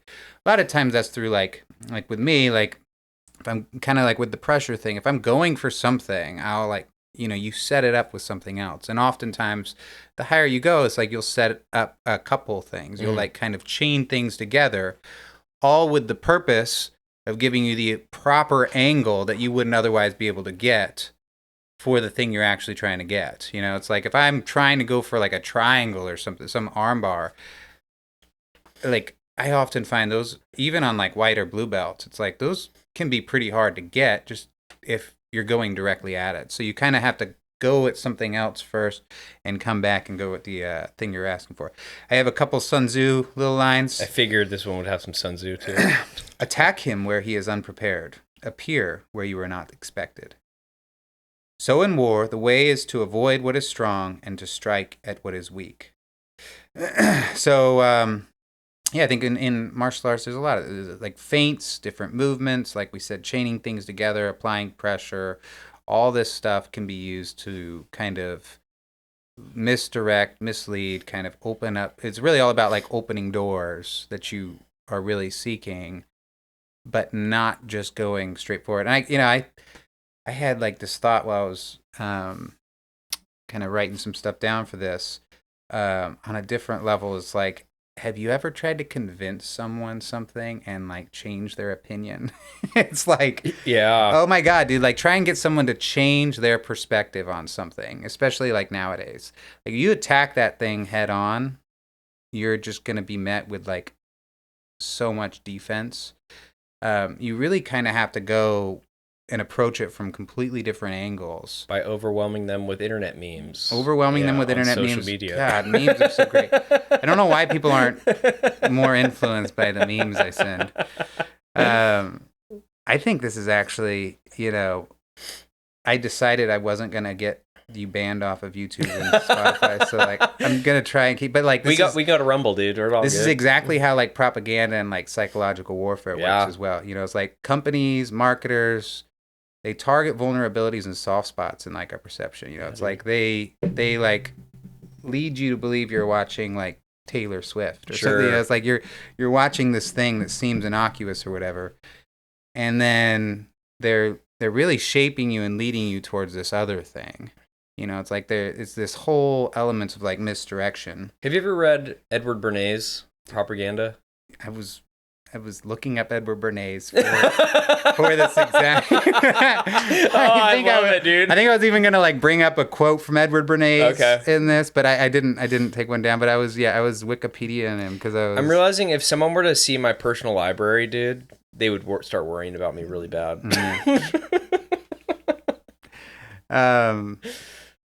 Yeah, so I think it's like if you try to convince someone to change their perspective, if this propaganda and the marketing like was just like out front and like told you what they were trying to do, it wouldn't work. Sure. It's the whole art of the game. It's like it's like they're doing this because it's a very altruistic company, or they they care about whatever contingency that they're trying to like target. And they're doing this whole circuitous thing to like get inside these like not strongly defended, these areas in you, and sell you something or lead you somewhere. So yeah, I think angles extremely important. The takeaway from me is just like adjust your perspective. Don't fixate on attacking a particular armbar in a singular manner or this. It's like get creative with it. Sure. It's like chain a few things together, misdirect your opponent, kind of apply some of these different angles. Yeah, that's a beautiful sentiment. My number 4 is the company you keep has an immense impact. And one thing this is when we keep this in like the lane of jiu-jitsu. I was talking to, on the last episode, I talked to Robert Bartholomew, who's a purple belt out of our academy. Well, my academy now, but no, you're still part of it. You're still part Definitely. of it. But we're talking about the difference in the game between the morning class guys, like the jiu-jitsu grappling game, and the morning guys versus the evening guys, because there's not a lot of overlap with those guys. Like guys that are morning guys, they tend to train in the morning and they don't really overlap. Robert's like one of the few guys that does. Yeah. It's really annoying. I was like on paternity leave for a while. Yeah. And I was getting used to going to all the lunch classes. Yeah. And all my lunch boys never come to my evening classes. Oh, yeah, anymore. dude. I know. It's a bummer, dude. Yeah. It's like you build like a community and a culture around that Makes kind of sense, stuff. But... Sure. And, with that, it's like I do feel... I've been part of a number of different gyms, and each gym has its own culture. And the culture that you are going to be spending all that time on the mats, like it's going to bleed out even into your personal life. Like some of the personalities and some of the more spiritual components of hanging out with people that have a certain view of the world and the way they choose to conduct themselves and that sort of thing. And it reminds me of I can't remember what book it's in, but it's a verse where Christ talks about don't be unequally yoked. Mm-hmm. And it's like this recognition and this pointing to like, hey, you know, like surround yourselves with, I mean, more or less the idea is surrounding yourself with other Christian people, right? There's so many of these guys that are like, oh, I can be a Christian and still survive living in a secular world. And chances are, if you are unequally yoked and spending all that time swimming in secular contemporary worldviews in a society and a culture like that, that's going to rub off on you much more than the inverse, where you're going to rub off on that, right? And I think when it comes to there's a significance in the fact that, like, when you go hunting for a gym, it's important to identify what the culture is, and that's usually it makes itself clear pretty quick. Right after a month, you'll kind of have an understanding of what the culture of that place is like, and you know what people are like and the things that they choose to value. And the same can be said, right, when you're outside of the gym. And I think that being able to recognize that is, I mean, that's a seriously powerful thing. It can also be kind of painful, right? Where it's like, that might mean, hey, dude, maybe it's not a good idea that you spend as much time with this guy that you guys were really close, but the things that you want to prioritize now aren't exactly the same as they were when you guys first started developing your relationship. Right, to go into more of the analogous portion of the conversation. But, you know, and when I really started taking we've talked a lot about Christianity in this podcast, but the first podcast that me and Cody did, his opening thing was like, we're training partners, but we're also more important, like brothers in Christ. Like that was the preface of this whole thing. So, but once you start kind of like, once you can like kind of recognize those cultural components, and like once I would say rediscovered my faith and started trying to live out what I always espoused to be more or less was having a Christian worldview, was that I started to have to identify people that I wanted to spend my time with, and I ended up having to spend less time with certain people, which was there was a painful component to that growth there, where it was like, you know, I do love this person. Growth requires adversity, you know? For sure. Gosh, for I sure. should have had that as a principle. Yeah, no kidding. It's like any of these, anytime you grow, is go to the gym, you lift weights. It's like you're tearing your muscles apart to like grow. It's like, if you're gonna do that, there is some shedding of something. Yeah, like burning off dead wood, that kind of thing. And you know, the older I get, I realize it's so funny, it's so crazy to feel like, oh, you're 32. I remember my mom's 34th birthday when I was a kid, and thinking she's gonna die any day now, because that is so old. And now I'm this age, and I'm still listening to hardcore music and playing video games and stuff. And it's like, man, this is really, there's still some serious youth there. But as I get older, I will say that I start to recognize that principle more and more in my daily life. And it is kind of hard sometimes, where it's like you have to forego certain relationships and develop new ones. Not even necessarily, I mean, there's been relationships that I have developed simply because I recognize that this person is, right, this person, we both have similar aims for our spiritual life, or in, you know, our goal setting and this kind of stuff, and being able to recognize that is it can be pretty profound, because I think that it's also really easy on the flip side to think that it doesn't affect me. But when you think about, you know, people always throw around this idea of like, you are the average of your 3 closest friends, that kind of thing. And I think there's some serious truth to that. And, you know, you can take it into the gym, where it comes to, again, you talk about things like gym culture, which is of high importance, but also in your personal life, it's so important to identify the culture and the tribe that you're developing around yourself. The people that, or there's been people like you, for instance, where it's like, I really do hope that as we become closer friends, like, I want you to be around my family. I want my kids, I want my son to be able to look at, like, this is the caliber of man that dad hangs out with. So there's going to be something to that, so that they have, this is what the standard is, you know? And to think in those terms, again, can be kind of a painful thing when you're having to be like, hey, this guy, yes, your dad loves him, but this is not the standard. This is not who dad chooses to spend all of his time with. I think the understanding there is that people that you're around, it like sheds off a little bit. Totally. You know, it's like there are pieces of it that shed off. Even like there's so much more than just like the physical, right? There's like Sure. there's all this imperceptible stuff. There's all this like behavioral things, this attitude, and so you bring someone into the house that's like one of those people that's like, you probably shouldn't be hanging out with, like it sends messages even when it's not spoken, and Sure. it's like the kids pick up on those things. So, Totally. yeah. One of the things that I was thinking, it's like even down to like my training partners, it's like when I go to the gym, it's like, like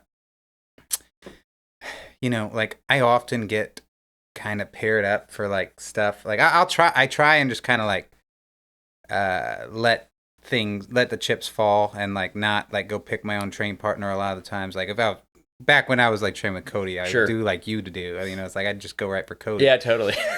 But nowadays, though, I just kind of like let things happen. But it's like there's particular training partners that I know I can get particular things from. And then like last time I was training with this kid, and God bless him, but he's that frenetic kid I was talking about, and like he gave me a bloody lip within like a couple minutes, and just like every time we were trying to just like work takedowns, and he's like dodging like everything. It's like, dude, this ain't boxing, It's yeah, like, for sure. I really tried to like talk to him and coach him through for the rest of that day, but I like he busted me up so much just because like he's just crazy. Yeah.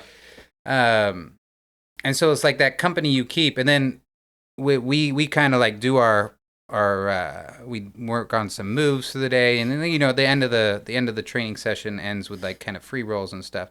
And my coach is good about like pretty much every time I'm there at the end of the class, he's like, Matt, Seth, Mike, he's like, you guys go get a roll together. Sure.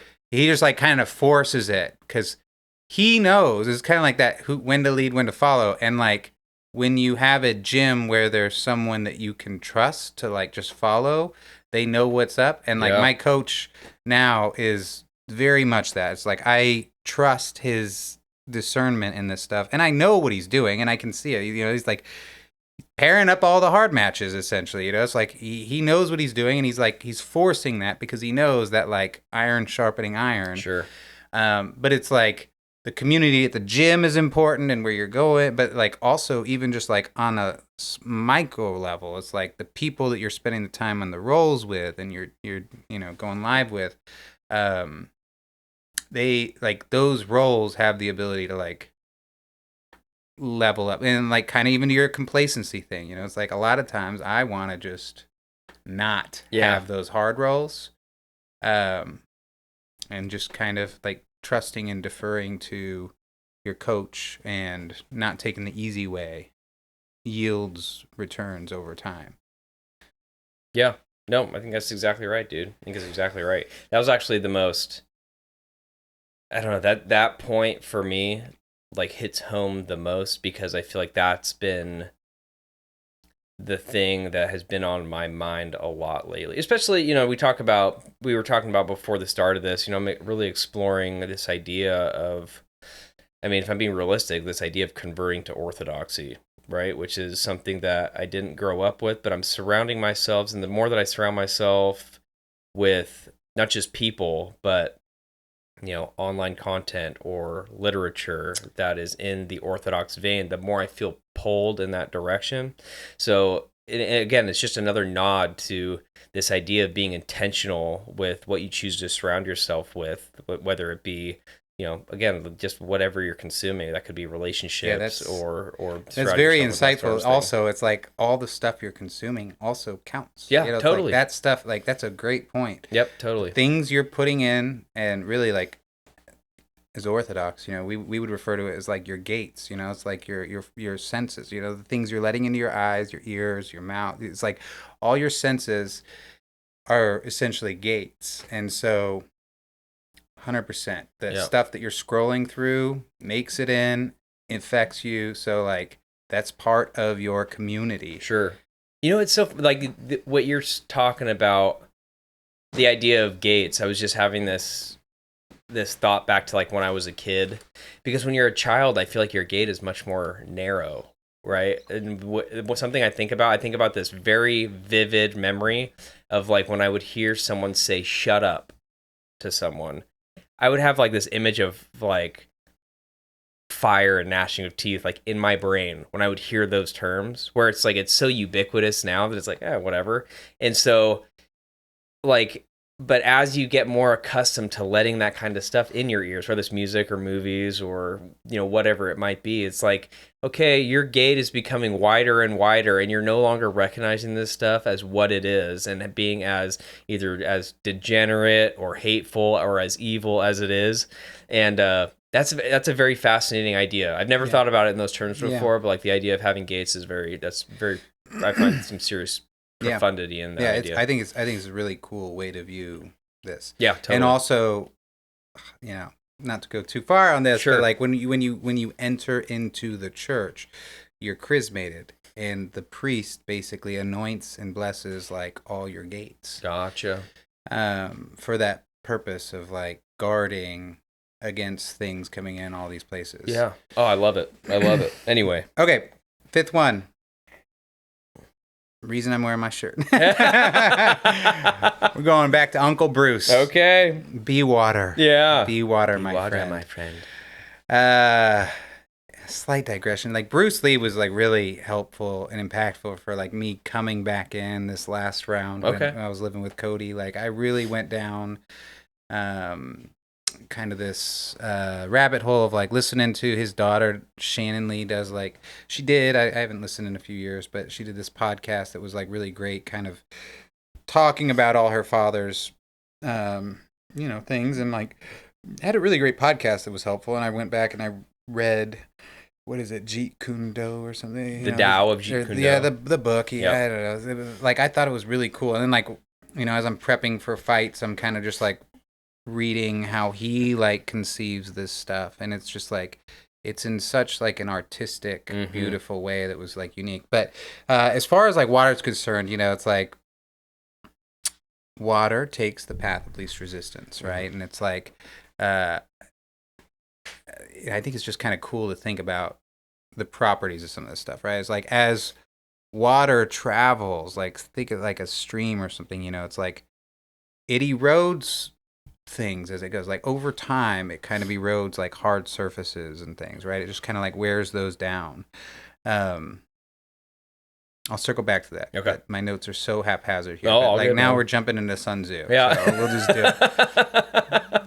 Man, I wish I had a good accent voice. For sure. I wish I had a Sun Tzu accent voice, but I'm trying to keep my job. Well, you can do it. I mean, me and Cody have had multiple episodes where we have whipped out some serious accents. Oh, but, my God. You know, do what you got to do. Military tactics are like unto water, for water is in its natural course, runs away from high places and hastens downward. Therefore, just as water retains no constant shape, so in warfare there are no constant conditions. One of the things, there's an orthodox kind of like saying and like understanding, right, is about that exact thing. And I kind of love this, where it's water, you know, it's like it flows downhill, and it flows from like the smallest to the greatest, right? It's like you have these like mountain streams, and they gather and they build, and then everything kind of leads to the greatest thing, which is at the lowest, the oceans, right? And so in the same way, they talk about how essentially Christ, you know, when he came, he served, he was at the lowest, you know, he's washing the apostles' feet and everything, but came to serve. Like the greatest, there's this principle where it's like the greatest kind of comes and is the lowest. And it's a cool thing that's like present in water. But you know, I think that as that applies here, I think it speaks to like the little details, like all the little things that matter towards like grasping the big thing. So I think y'all were talking earlier about how basically the difference between like a blue belt or a purple belt particularly and a black belt, it's like we know most of the same moves. Sure. But it's all these like little tiny details that like feed in, you know. It's like this like small, sometimes almost imperceptible thing where it's like this little tweak. You get like a seminar, someone coming in and talking, and it's like they're teaching you like an arm bar. It's like, you know how to do an arm bar. Sure. We've done like thousands of these. but they'll teach it with just this small little different thing. And like, so those little small differences add up over time, and they make the big picture like much more important. I think another aspect of water that I was kind of thinking about is it has the ability to like find small holes and gaps in a seal, right? So it's like those small holes and gaps are always exposed. So if you have like a hole in your game, if you have a gap in your game, the water will find it. So there's like this thing where if you don't plug those holes, right? It's kind of this like impetus to, if there's like a weakness, kind of back to that angles thing too, right? It's like if there's a weakness, and as you progress higher and higher, like people will be able to expose that weakness. Yes. So you got to like find ways to shore that up. For me, like leg locks are not something I train a ton, but there's always a few dudes. Let me go ahead and write that down real quick. There's always a few dudes who do them. Yeah. So what I kind of just took to was just like knowing how to plug that hole just enough. Gotcha. So like, someone who's like real good at leg locks, like it's not my strongest suit, so that's fine. But like I have managed to like figure out base level defenses and ways to avoid getting farther down certain rabbit holes, so like I'm not often getting caught in those. It's a huge weakness for me because I don't train them hardly ever. Gotcha. But I have like this little gap. Yep. Or like this little seal that's over there, a little Band-Aid, if you will. And then I think the final thing I will say about this is, I'm also a golfer. Golf is actually like my first like passion, and it was like, both my brothers were state champs. I was not quite. But at any rate, I was kind of like the. Well, then you'll be happy to know that I won our family game of putt golf today. Did y'all really play putt? I'm dead serious, dude. Great. We went out to Parkland putt in over there in Parkland, Tacoma area, and yeah, awesome. I crushed it, dude. Good for you. It was putt's fun as can be, man. It was a trip. Man, golf is. I just like. Was playing a little quiz with my daughter. It's like, we do all these quizzes whenever we're driving in the car, and it was like, this one was like, what's daddy's favorite sport? And it was a hard one even for me. And then she was like, golf. Yeah. I was like, it's like golf and martial arts. Yeah, it's really sure. For me, it's like golf and martial arts. But I bring it up just because when you're golfing, this is like really, golf is just like you're on your own. It's like 99% mental, it's like it's so in your head. You have so much time to think. And you get up to the ball, and there's always like a couple swing thoughts, right? Like I call them like swing thoughts. And so in martial, like when I was fighting, when I had my last few cage fights, I kind of apply. There's like the same principle, right? It's like these swing thoughts that I would go into the cage with, and the ones I had for the last couple fights I had, really after this whole like Bruce Lee era, was I just thought to myself, stick and flow. That was the two things. It was just like stick and flow, and what that meant to me. So that was like all I thought. Like it was kind of cool. Like I kind of just made myself not worry about any fear, not worry about anything. It was like the only things I was thinking about when I like walked to the cage and when I got in, when I'm looking at my opponent, is just like stick and flow. And so what that meant to me was kind of when I'm moving, flow, like just flow, be natural, and like, kind of also apply that like broken rhythm thing, but like flow, move, don't get stuck. And then when I'm in a position of control, or when it's like time to be static, it's just like stick, be heavy. It's just like that meant to me just like there is a time to move, and there is a time to like just be heavy and be in control. So it was just kind of like that dichotomy of those two, and that was the only thing I went in there. Those are my two swing thoughts. And no kidding. I think that's good. You got to have something in there. So I filled that gap with those. Very good. Be water. Be water, my friend. Yes. Yeah, I love it. So my final thing, I wrote down like 10 things, but I think that this is important for me. This is something that I feel like is more personal and applicable to me, but you can do everything right and still come up short. Ooh. And for me, what that's kind of pointing to is this idea that, we go out there and sometimes like the end result isn't what the takeaway was supposed to be for you. It's like going through the process. There were things that you were supposed to derive towards that journey, towards whatever that end was.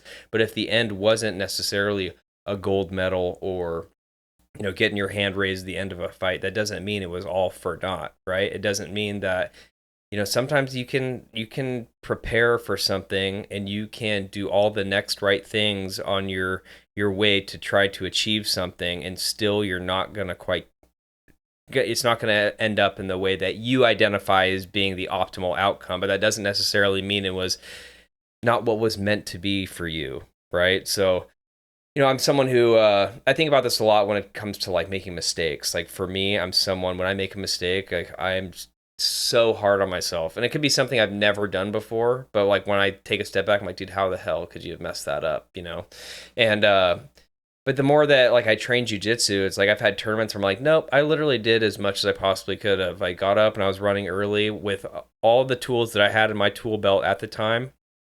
I did not slouch in any area, and I did everything I could to prepare myself for this, and it still didn't go exactly the way I wanted it to go. But the idea is like, okay, but it's not necessarily what that competition is 5% of the time that you spent in the grand scheme of things leading up to the competition. All the real work and all the real experience happened long before that, right? So like when I start to identify things in my life as being that way, whether it comes to like, okay, you went in for this job interview, you didn't get it, but hey, guess what? You did all this preparation, you put in all this work, you did all this self-analysis to lead you. So maybe you're actually in a better position for when the next opportunity comes around to seize the one that's actually going to be much more of a blessing to you than this one would have been.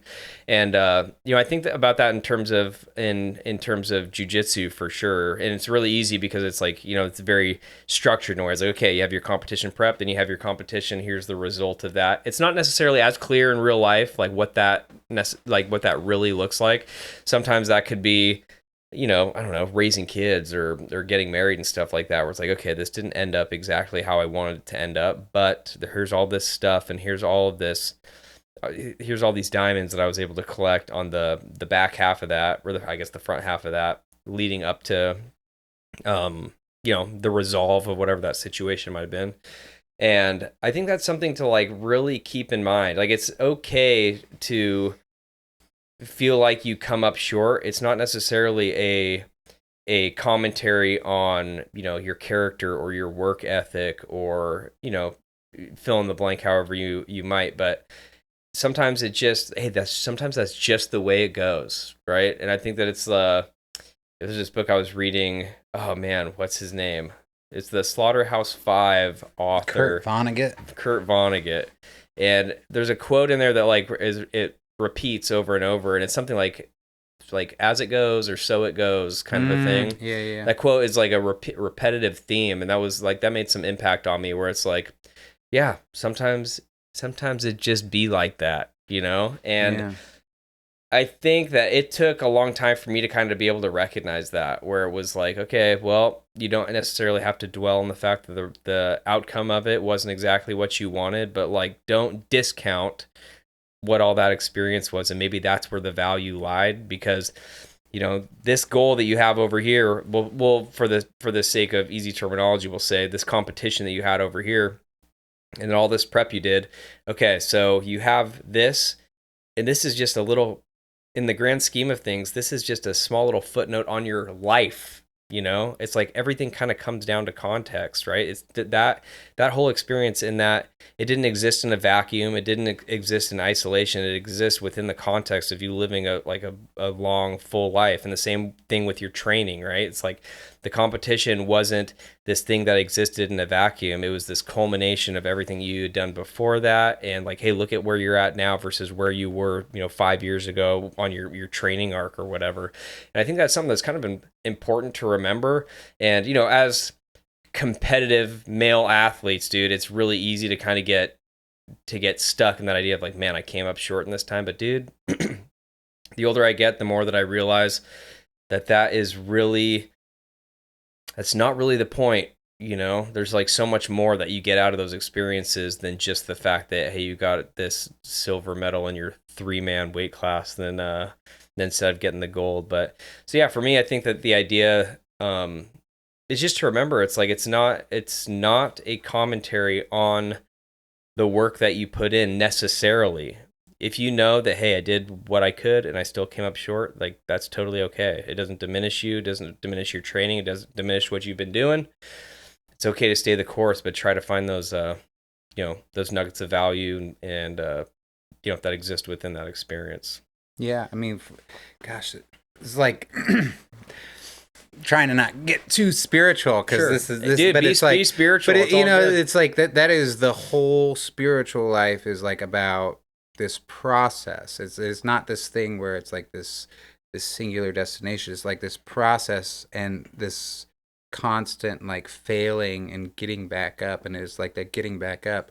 And I think the things we often like place as our targets and our goals are just not the actual thing that is really going on in that moment. It's like there's really something greater going on, and it's the things that you're learning as you're going through it, that are really the fruits of that. Yeah, it's great. That is a good one. Yeah, this was a pretty deep pod, bro.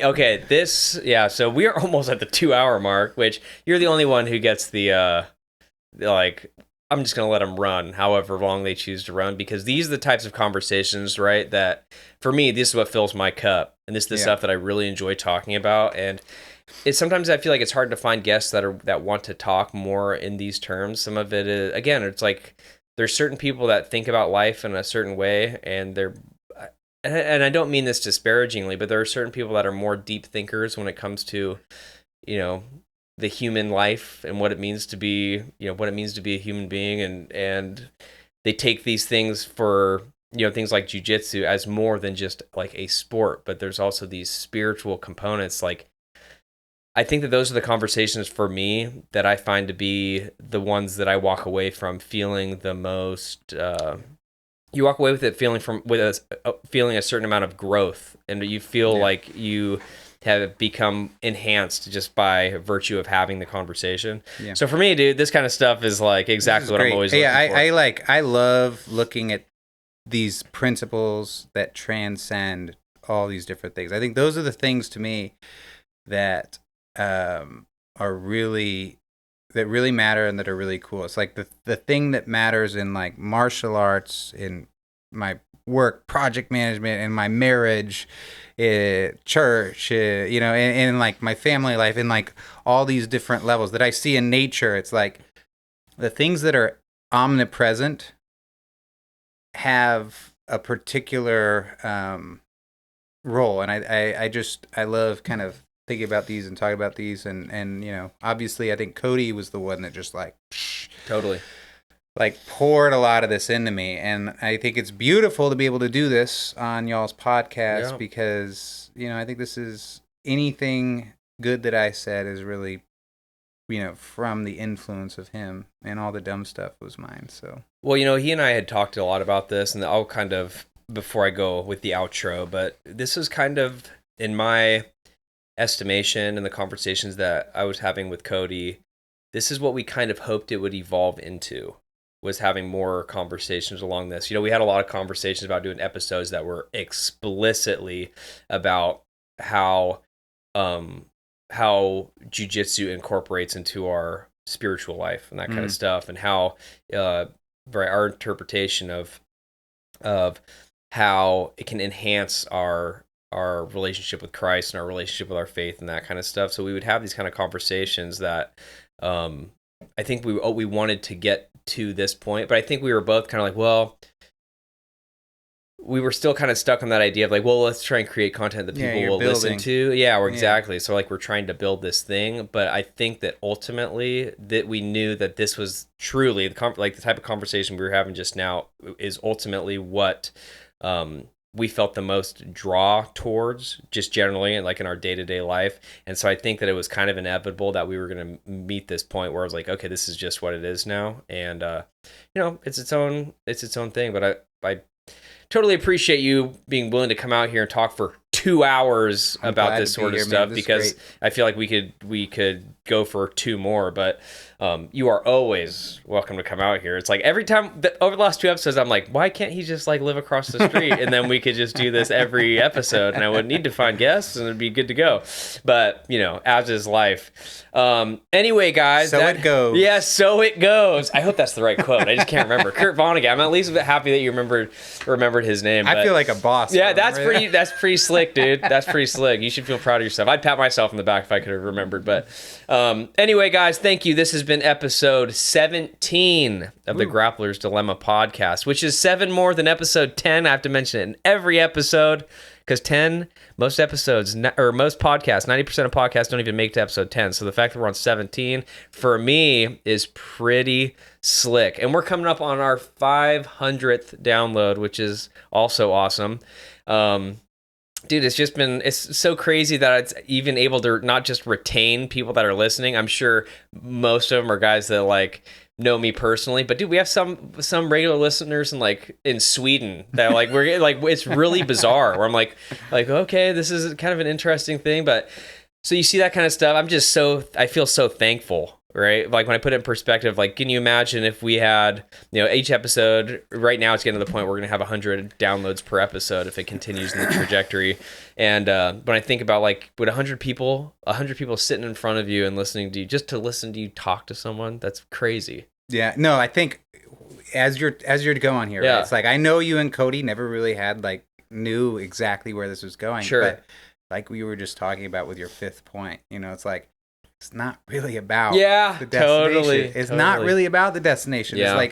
It's these reps. Sure. I think whatever it is, it's like, this is good. This is building towards whatever. And sometimes you just have to be comfortable with that ambiguity and not knowing what it is. Yeah. Not knowing what your target is, but just step into the abyss a little bit. Yep. And jump. And there's a beauty in that. And I'm just glad that you are doing this. We all. Yeah. Just keep it going, baby. Yeah, it's going to keep on going. And so we have an Instagram that's at the Grappler's Dilemma on Instagram. I haven't posted anything on there since Cody passed. It's kind of a weird thing because you post, I think that was maybe my last post on my personal Instagram, where it's it feels weird to move on from that.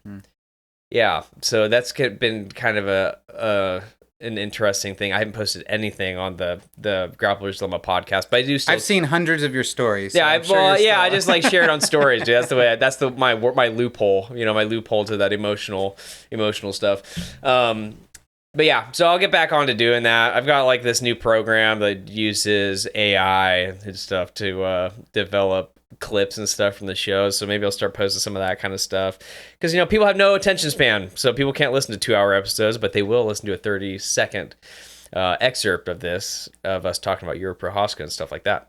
We have an email. I don't even check it ever. No one uses it. And email is for the birds. It's so outdated technology, dude. You might as well send me a telegram through a horse-drawn carriage or something like that.